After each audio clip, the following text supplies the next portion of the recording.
નમસ્કાર, કક્ષમાં આપ સૌનું સ્વાગત કરું છું। જોઈએ એક નજર આજના મુખ્ય સમાચાર। સિન્થેટિક દૂધના મામલે બરોડા ડેરીની બોર્ડ મીટિંગમાં કમિટીની રચના। 5 દિવસની તપાસ બાદ ગુનેગારો સામે સખત પગલાં લેવાશે। બજેટની જોગવાઈ સામે જંગે ચડેલા સુવર્ણકારોએ આજે નાણાપ્રધાન પ્રણવ મુખર્જીનું કરેલું પુતળા દહન। પડતર માંગણીઓને લઈને હડતાળનું શસ્ત્ર લઈને મેદાને પડેલા તબીબી પ્રાધ્યાપકોએ આજે આરડીસીને પાઠવેલું આવેદનપત્ર। ગંધારા સુગરના માજી પ્રમુખ જયકાંત પટેલ મહાગુજરાત પાર્ટીમાં જોડાયા। ભ્રષ્ટાચારના કેસમાં સંડોવણી સાબિત થાય તો રાજીનામું આપવાની તૈયારી દર્શાવતા જયકાંત પટેલ। હવે જોઈએ સમાચાર વિગતવાર। બરોડા ડેરીમાં અન્ય રાજ્યોમાંથી પાદરા તાલુકાની એક દૂધ મંડળીના નામે સિન્થેટિક દૂધ નાખવાના બહાર આવેલા ષડયંત્રના અહેવાલના પગલે તંત્ર સફાળું જાગ્યું છે। કોર્પોરેશનના ફૂડ ડિપાર્ટમેન્ટે એકાએક ડેરી પર દરોડો પાડીને સેમ્પલ એકઠા કરતા ડેરી વર્તુળોમાં ખળભળાટ મચી જવા પામ્યો છે। બરોડા ડેરીમાં સિન્થેટિક દૂધ ભરણમાં આવ્યું હોવાના બનાવની ગંભીર નોંધ લેતા મ્યુનિસિપલ કમિશનરે શહેરના લાખો નાગરિકોના સ્વાસ્થ્ય સાથે ચેડા ન થાય તે હેતુથી સેમ્પલ લઈને તપાસ શરૂ કરાઈ છે। બીજી તરફ સિન્થેટિક દૂધ ડેરીમાં કોણ લાવ્યું તે અંગેના વિવિધ પાસાઓની ચર્ચા કરવા ડેરી ખાતે મીટિંગ રચાઈ હતી, જેમાં સમિતિ રચવામાં આવી હતી અને આ સમિતિ 5 દિવસમાં રિપોર્ટ આપશે। કોઈ મંડળી હશે તો આપણે તપાસ કમિટી બનાવી છે, તપાસ કમિટી બનાવીને એનો રિપોર્ટ આપવાની આપણે એની સાથે આજે મિટિંગમાં વાત થઈ છે અને ચર્ચા થઈ છે।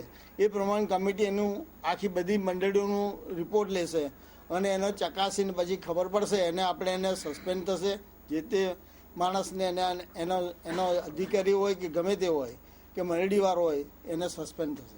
કોઈ અહીં મિલીભગત નથી, કોઈ મિલીભગત ચાલતું પણ નથી અને કોઈ પણ ચાલવા લેવા માટે અમે બોડી અમે સક્ષમ છે।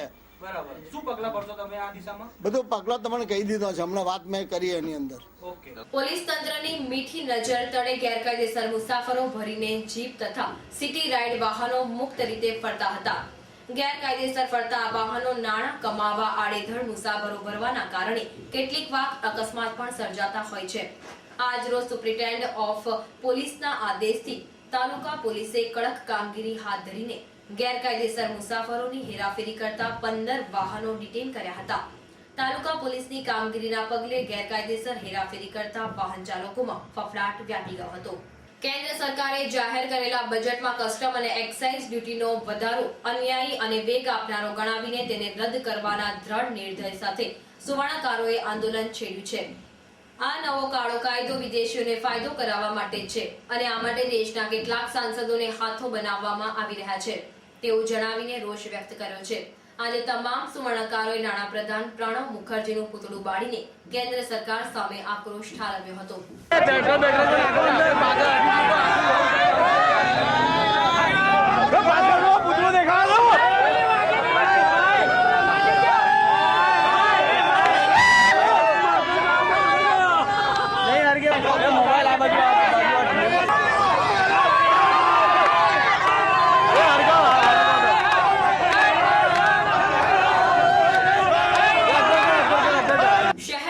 જિલ્લાના 5 લાખથી વધુ પરિવારોના ગેસના ચૂલા જેના પર નિર્ભર છે તે રાંધણ ગેસના સિલિન્ડરોની હેરાફેરી કરતા ટ્રાન્સપોર્ટરો હડતાલ પર જતા રાંધણ ગેસના સિલિન્ડરોમાં કકળાટ શરૂ થશે। જથ્થાની આવકમાં ઘટાડો થતા ગેસના સિલિન્ડરોના બેકલોગ પણ વધી જતા આગામી દિવસોમાં સમસ્યા વધુ કપરી બનવાની ભીતિ છે। આ મામલે પુરવઠા અધિકારી ડીઆર પટેલને આ અંગે પૂછતા તેમણે જણાવ્યું હતું કે અમે ગેસ કંપનીઓ સાથે સતત સંપર્કમાં છીએ અને વડોદરા શહેરમાં ગેસ વિતરણ વ્યવસ્થામાં કોઈ તકલીફ નહીં સર્જાય। હડતાલનું અમારી પાસે તો કંઈ ચોક્કસ આવ્યું નથી, પરંતુ કંપનીઓ સાથે એ બાબતે સતત અમે ચર્ચા કરી રહ્યા છીએ અને વડોદરામાં કોઈ તકલીફ નહીં પડે એવું અમને ઓઇલ કંપની તરફથી જણાવવામાં આવ્યું છે। વડોદરા મેડિકલ કોલેજ અને GMERS ગોત્રીના તબીબી પ્રાધ્યાપકો હડતાળના આજે 8મા દિવસે પણ માંગણીના મુદ્દે મક્કમ જણાતા હતા। તબીબી પ્રાધ્યાપકો રોજ વિવિધ કાર્યક્રમો કરીને સરકાર સામે વિરોધ પ્રદર્શન કરી રહ્યા છે। આજ રોજ તબીબી અધ્યાપકોએ રેલી કાઢીને કલેક્ટર કચેરીએ પહોંચી હતી અને આરડીસીને આવેદનપત્ર પાઠવ્યું હતું। ગંધારા સુગરના માજી ચેરમેન જયકાંત પટેલ આજે ભાજપ સાથે છેડો ફાડીને મહાગુજરાત જનતા પાર્ટી સાથે જોડાયા હતા। આ અંગેની જાહેરાત કરતા મહાગુજરાત જનતા પાર્ટીના અધ્યક્ષ ગોરધન ઝડફિયાએ જણાવ્યું હતું કે અમારો પક્ષ આગામી વિધાનસભામાં દરેક બેઠકો પર લડશે. રાજ્ય સરકારના ભ્રષ્ટ તંત્રને પ્રજા જાકારો આપશે. અમે ગરીબ વર્ગ તથા ખેડૂતોના પ્રશ્નોને વાચા આપીશું.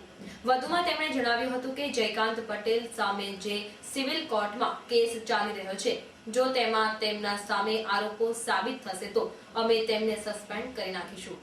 ભારતીય જનતા પાર્ટીની અંદર એકાત્મવાદ હતો ત્યાં સુધી ભારતીય જનતા પાર્ટીની વિચારસરણી જોડે હંમેશા કાર્યરત રહ્યો છે.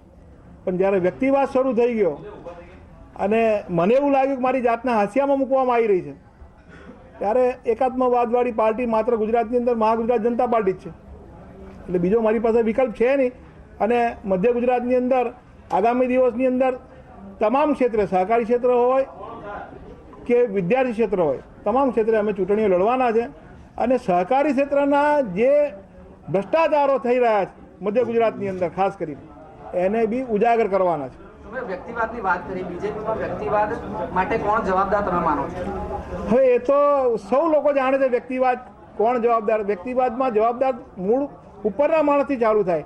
ગોરધનભાઈ અમારા પ્રમુખ છે.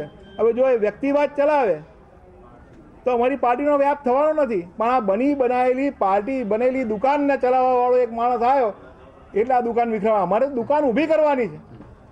અમારે એકાત્મવાદ ઊભો કરવાનો છે.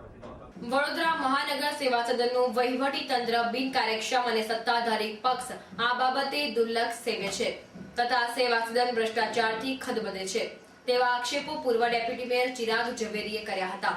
તેમણે જણાવ્યું હતું કે શહેરમાં પાણી વિતરણ માટે 5 ટેન્ડરો ભરાયા હતા. તેમાં અંદાજિત રકમ 4 ટેન્ડરોમાં વધુ નાણાં ચૂકવીને ઇજારાદારોને લાભ કરવાનો કારસો સ્પષ્ટ જણાઈ આવે છે.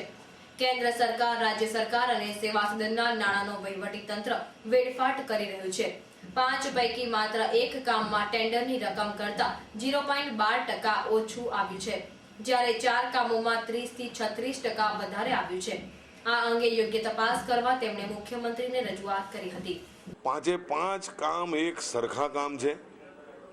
5 કામ કેન્દ્ર સરકારની, ગુજરાત સરકારની અને કોર્પોરેશનનું જોઈન્ટ વેન્ચર છે. ત્યારે આની અંદર MHW કરીને જે કન્સલ્ટન્ટ છે એમને પોતે ષડયંત્ર રચી 2 જ કોન્ટ્રાક્ટરને ઊંચા ભાવે કામ મળે એ રીતની ગોઠવણ કરી છે. જ્યારે ત્રીજા કામમાં થર્ડ પાર્ટીએ ટેન્ડર ભરી દેવાથી એ કામ 0.16% ડાઉન હોય છે. કુલ કામ 34 કરોડ રૂપિયાનું કામ હતું, તે લગભગ 30 થી 36% એબોવ આવીને 56 કરોડ 28 લાખ રૂપિયા ઉપર આવ્યું છે. એટલે કે લગભગ 24 થી 25 કરોડ રૂપિયા આ કોર્પોરેશન ઇજારદારોને ચૂકવવા માટે વધારે આ ગોઠવણ કરેલી છે. જે કંઈ કામો આવે છે એ વહીવટી તંત્ર અને ઇજારદાર બંને ભેગા થઈને ષડયંત્ર રચી શહેરના નાગરિકોના કરોડો મહેનતના કરોડો રૂપિયા કઈ રીતે ખાયકી તરીકે વાપરી નાખવા એનું આ ષડયંત્રનો મોટો દાખલો છે. ટાટા મોટર્સ દ્વારા ટાટા વેન્ચર અને ટાટા સુમો ગોલ્ડની નવી શ્રેણી રજૂ કરવામાં આવી છે. ટાટા વેન્ચરમાં 5, 7, 8 સીટિંગ વિકલ્પો, લગેજ માટે મોકળાશવાળી જગ્યા, વૈભવના નવા ધોરણ સાથે પર્સનલાઇઝ કુલિંગ માટે 12 કુલર્સ, પાવર વિન્ડોઝ, CD, MP3 સાથેની મ્યુઝિકલ સિસ્ટમ મળશે. જ્યારે ટાટા સુમો ગોલ્ડ જેટલી બહારથી ખડતલ છે તેટલી જ અંદરથી સુંદર લેધર, વિટેલ અને સ્ટીયરિંગ વ્હીલ સાથે હાઇડ્રોલિક પાવર સહાયતા સંપૂર્ણ નિયંત્રણ પૂરું પાડશે. તેના મોકળાશભર્યા ઇન્ટિરિયર્સમાં પ્લસ ફેબ્રિકસ અને આલિશાન દેખાવ રજૂ કરે છે. દરેક પ્રવાસમાં માત્ર ટાટા મોટર્સ જ આપને સુખ અને સગવડ આપશે. આ હતા અત્યાર સુધીના સમાચાર. તાજા સમાચાર માટે આવતીકાલે આ સમયે ફરી મુલાકાત થશે. ત્યાં સુધી DN TVની સમગ્ર ટીમને રજા આપશો. નમસ્કાર.